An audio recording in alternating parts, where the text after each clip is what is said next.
네, 전국 분석하겠습니다. 김효재 전 청와대 정무수석, 김만흠 한국정치아카데미 원장 두 분을 초대했습니다. 안녕하십니까? 예, 안녕하세요. 어제는 일방적으로 그 친박계가 공세를 취했다면 오늘은 그 비박계가 좀 반격을 하는 듯한 양상인데요. 김 수석님 비박계 아니십니까? 비박계시죠? 이명박 대통령 때 정무수석 하셨었고요. 만약에 이명박 대통령과 가까운 게 비박계라면 저는 비박계입니다. 예, 어떻게 보셨습니까? 지금 이 설전. 글쎄요. 사실은 최근에 그 국회법 파동은 그 본질하고는 다르게 약간 그 여당 내의 그 권력투쟁 비슷한 양상을 지금 띠고 있는 것 같습니다. 예.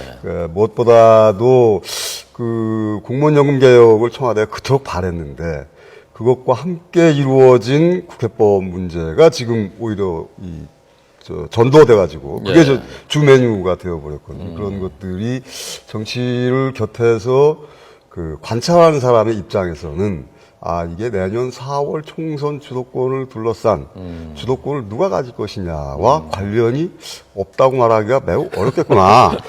이런 생각을 하게 되니까 오늘 그 저분들의 저런 그 코멘트가 저것도 역시 그런 이 투쟁의 일환이 아닐까 생각을 해봤습니다. 예, 뭐 없다고 말하기 어렵겠구나 이런 어법이 방송 기자들이 좀 많이 쓰는 어법이거든요. 이런 건지 저런 건지 좀 애매하게 말하는. 옛날에 신문기자셨어요? 신문기자 출신이신데 굉장히 정치를 중간에 하셔서 그런지 조금 완곡하게 말씀하셨습니다.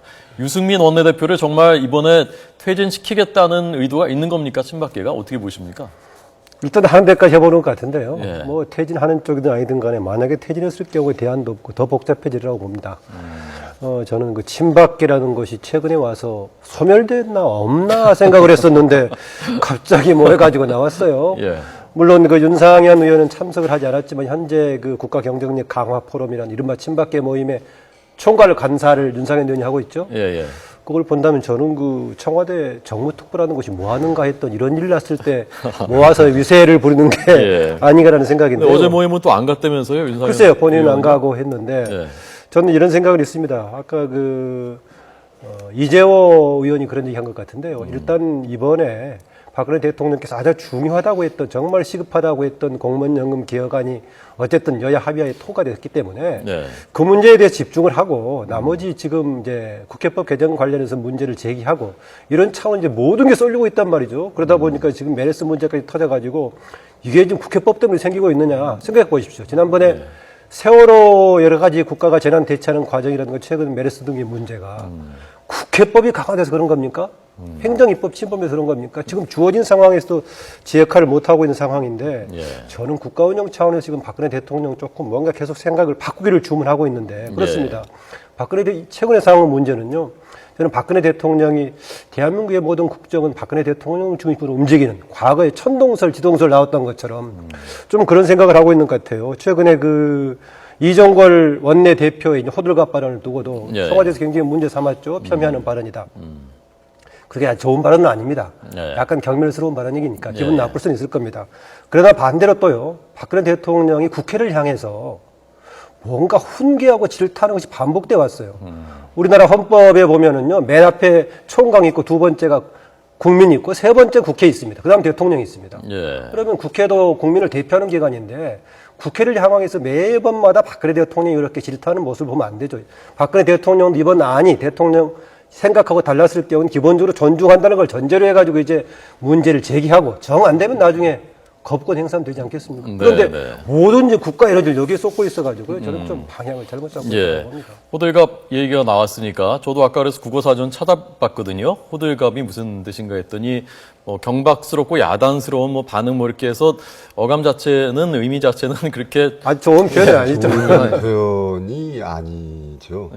대통령이 국회를 향해서 비판하는 것은 그 나름대로 비판의 대상이 되었습니다만은 그래도 대한민국 국정의 한 축을 담당하고 있는 야당의 원내대표가 대통령을 향해서 입에 올려야 될 그런 표현이라고는 저는 전혀 보질 않습니다. 그것은 가급적 이종걸 대표가 과거에도 그러저러한 일들이 있긴 했지만 그래도 책임 있는 다음번의 정권을 담당하겠다고 하는 수권 정당을 지향하는 그런 그 당의 원내대표로서 대통령을 향해서 호들갑 떠지 마시라 이런 발언은 저는 적절했다고는 절대 볼 수가 없습니다. 예. 원장님은 그 호들갑 발언 자체에 대해서 어떻게 생각하십니까? 단어를 좀 무엇을 쓰는 게 바람직했을까를 생각해 볼 수 있는데요. 예. 국회에서 어쨌든 간에 새벽까지 해가지고 29일날 결정했지 않습니까? 그런 첫 번째 대응을 누가 했습니까? 홍보수석이 대응했단 말이죠. 위원회를 제기하고. 국민의 대표 기관이 모여가지고 211명이 찬성해가지고 결정한 내용을 바로 다음날 청와대 좀 표현이 그렇습니다. 일개 홍보수석이 나와서 대한민국 대표기관을 그렇게 무시하는 발언을 바로 치고 나갔어요. 저는 국회에서 정한 법에 따라서 청와대와 대통령은 충분히 불만을 가질 수 있다. 불만을 표출할 수 있습니다. 그래서 지금 그 29일 이후에 모든 지금 청와대 화살을 국회를 향해 쏟고 있어요. 전 이게 지금 메르스 얘기가 나왔습니다만 국정 운영을 바람직하지 않다. 박근혜 대통령의 강조하는 원칙이 있지 않습니까? 서로가 정말 맞지 않은 원칙에 따라서 대통령 거부권을 행사하고 거부권을 행사한 다음에 국정 운영이 바람직하지 않다면은 울며 계좌 먹기로 가시던가 하는 것인데 여기에 모든 것을 몰아가지고 대통령 중심으로 우리나라가 돌아가지 않으면 뭔가 잘못된 것처럼 이렇게 이야기하는 것. 그 생각하니까는요, 지난 2년 반 동안, 2년 4개월 동안에 박근혜 대통령이 국정 운영 과정에서 과연 무엇을 했었나 생각해 보면은 국회하고 누구 다른 쪽을 향해 질투하는 것 빼놓고는 없었어요. 예. 제가 오죽하면 이런 말을 전혀 하겠습니까? 생각이 안 나시는군요. 예. 예. 자, 지금 일개 홍보수석이 나서서 첫 반응을 보였다라고 하셨는데 지금 문제의 본질은 당청 간의 갈등이란 말입니다. 그렇습니다. 수석님께서는 과거에 그 역할을 이제 하셨었던 당청 조율을 하셨었던 입장인데 그때 그 표결하기 전에 이병기 실장은 본인이 직접 전화해서 그게 공무원 연금 개혁안이 안 되더라도 이건 안 된다. 국회법 개정은 안 된다라는 입장을 전달했었다라는 주장이고요. 그런데 이제 유승민 원내대표는 한 것이고요.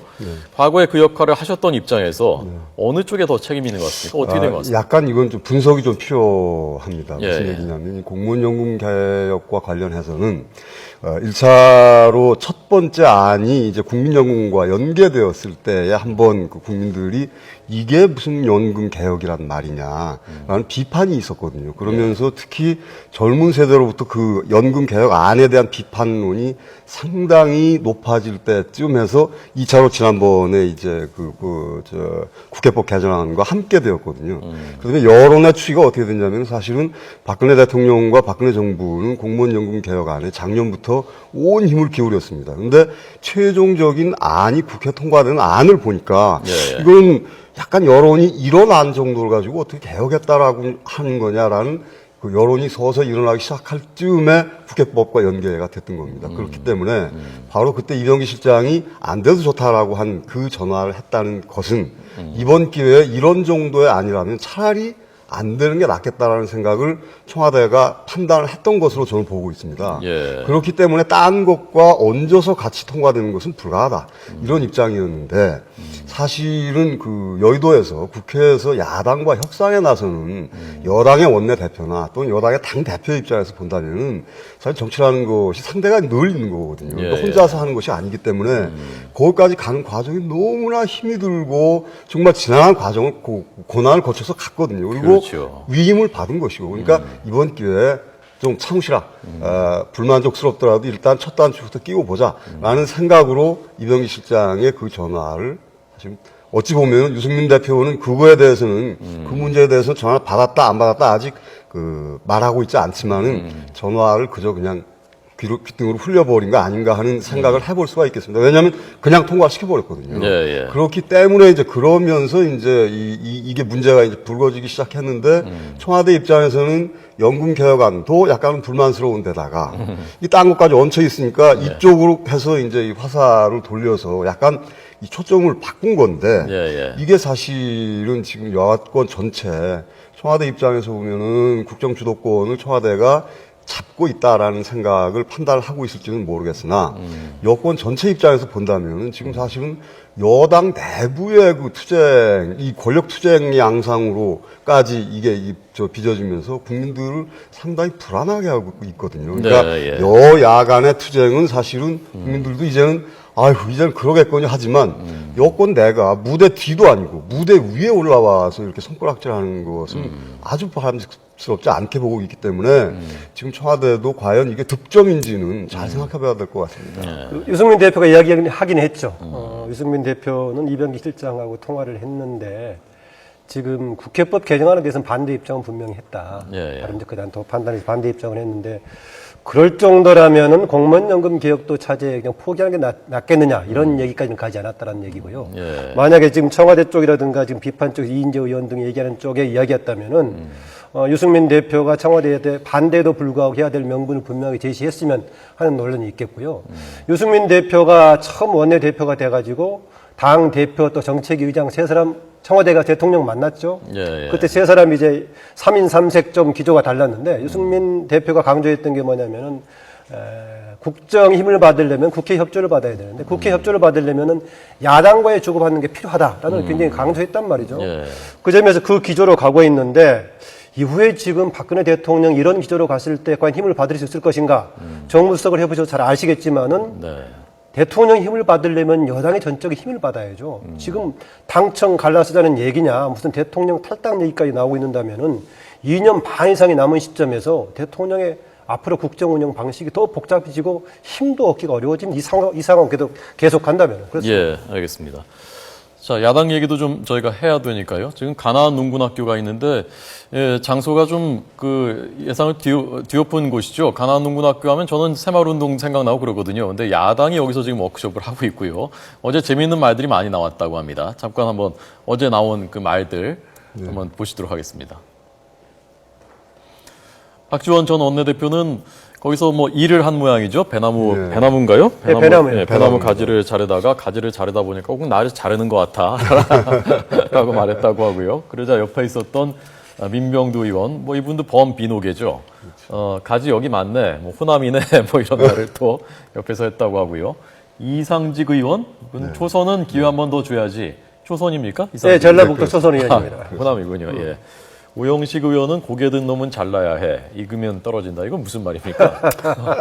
아마 이 다선 그 비공천 원칙 뭐 이런 얘기를 지금 하고 있는 것 같습니다. 그렇게 그 고개 들고 다니지 마라. 예. 누가 눈에 띄면은 골치 아프다 뭐 이런 뜻이 아니겠습니까? 예. 저기서 가지치기도 하고 아마 배가 너무 많이 열렸을 경우에는 몇 개는 솎아주고 아마 그런 작업도 한 것 같습니다. 그래야 나머지가 실하게 익으니까요. 그래서 저는 이야기하는 지금 그 말씀 속에 지금 다른 의미를 담으신 건 아니죠? 아니, 그건 아니고요. 이야기하는 내용들이 사실은 다 여러 가지 내용을 담고 있습니다. 예컨대 지금 이른바 내부의 패권 기조 이런 문화를 바꾸자라고 했을 때 바꾸자는 쪽과 예. 그 다음에 조금 무능해서 바꾸자는 쪽과 그 다음에 너무 오래 했기 때문에 유무능하고 상관없이 좀 교체해 주자는 얘기도 있고요. 호남권의 경우에도 바꾸자는 배경이 다르기 때문에 섞고 하는 배경이 한 가지 기준만 아닐 것입니다. 그래서 당에서 여러 가지 기준에 따라서 다선도 뭐 문제가 있어 바꾸기보다는 만약에 바꿀 경우에는 무능해서 바꾸는 경우도 있겠지만은 새로운 세력이 들어갈 공간을 마련해 주기 위해서 바꾼다거나 그런 거고 호남은 수적으로 적지만은 지금 그동안은 공천만 되면 당선이 됐기 때문에 일당 백을 할 수 있는 전투력이 좀 강한 사람으로 바꿔달라 뭐 여러 가지 배경이 조금씩 다르긴 합니다. 예. 오늘 그 주승용 최고위원하고 지금 최고위원인지 아닌지 잘 모르겠는데 주승용 최고위원하고 박지원 전 원내대표는 결국 혁신을 대표가 해야지, 대표가 책임져야지. 오늘 그 발언 다시 한번 했더라고요. 이게 혁신위원장이 뭐 해서 될 일이냐, 뭐 그런 취지의 발언인 것 같은데요. 맞죠. 그 말씀에 저는 동의를 합니다. 그러니까 지금 뭐 늘 그 이 국회 당이 문제가 생기면은 혁신위원장이다. 뭐 사실은 저 새누리당도 보수혁신위원장으로 해서 김문수 전 그 경기지사를 임명을 하지 않았었습니까? 예. 사실은 김문수 전 지사가 혁신위원장으로 새누리당에 무엇을 바꾸었는지는 지금 아무도 기억을 못하는 것과 똑같이 결국은 이 야당의 혁신이라는 것도 그 지금 혁신위원장께서 어떤 아이디어가 있는지 모르지만 사실은 하늘에서 떨어지는 아이디어란 없는 것이고요. 그동안에 그 벽장 속에 있던 그동안에 나온 혁신안을 꺼내다 놓기만 해도 사실은 뭐 회의도 할 필요가 없이 그걸 정리만 해도 된다는 것이 정치하는 사람들의 공통된 의견입니다. 따라서 그것을 어떻게 실천하느냐의 문제인데 그 실천에 관한 권한은 당대표가 가지고 있는 것 아니겠습니까? 그러니까 결국은 박지원 의원 말씀대로 지금 현재 그 당대표인 문재인 대표가 어떻게 생각하고 얼마나 그 자기의 것을 내려놓고 그리고 당을 바꿀 의사가 있느냐 없느냐 하는 것이 야당 혁신의 아마 그 가장 큰 그 화두가 될 것 같고요. 예. 무엇보다 야당 혁신은 사실은 지역주의 문제나 또 현재의 노선 문제보다도 수권 정당으로서 새정치민주연합이 과연 뭔가 국민에게 어필하는 정책을 내놓을 수 있느냐 없느냐 예. 바로 그런 문제 쪽으로 일이 가닥을 잡지 않으면은 사실은 그 어떤 경우에도 인적 청산으로 들어가게 되면 그거는 그 명분이 무엇이든 간에 결국은 인적 청산은 멱살잡이로 끝나게 마련입니다. 그렇기 때문에 그런 것들을 잘 골라서 해야 되는 책임이 결국은 문재인 대표에게 있는 것 아닌가라는 예. 게 박지원 의원의 얘기고요. 저는 그 의견에 동의합니다. 예. 네. 마지막으로 김 의원님. 당의 근본적인 변화를 원한다는 차원에서는 혁신이보다는 사실상 비대위가 돼야 된다는 이야기였겠죠. 그런데 비대위하고 혁신이하고 다른 점은 비대위는 지도부의 집행 역할까지 같이 하는 것이지만 혁신위는 현 지도부 체제에서 하는 것이기 때문에요. 그 한계를 지적했던 것 같고요. 그리고 이게 길게 활동하면 아마 9월까지 활동하는데 내년 총선까지 나머지 기간이 있지 않습니까? 예. 그래서 자칫 이제 형식상으로 한 2, 3개월 동안 혁신위가 활동하고 나서 실제로 이제 공천하고 관련된 정치 일정은 또 그대로 가버릴까 네. 여기에 대한 우려가 있습니다. 그 전제로 일단 또 이제 그 김상권 혁신위원장이 또 어떤 방향으로 당의 문제를 인식하고 있는가 네. 이것도 조금 전제가 논란이 될 소지가 있습니다. 예. 하여간 화면은 참 그 눈길을 끕니다. 지금 저 밀짚 모자들을 다 쓰고 가나농문학교에 있고요. 안철수 김한기 전 대표는 안 갔고요. 네. 안철수 전 대표는 다른 라디오 방송, 뭐 공개 방송에 나와서 대권 자꾸 물어보니까 그럼요. 나간다는 뜻으로 그럼요 했다고 합니다. 그 들리는 것 같습니다. 제가 성대모사 잘 못하는데 그 특유의 아, 지금 성대모사 했어요? 아니요 못해서 그냥 했습니다. 이 얘기는 오늘 시간이 안 돼서 못하겠습니다. 오늘 두 분 말씀 잘 들었습니다. 고맙습니다. 예, 감사합니다.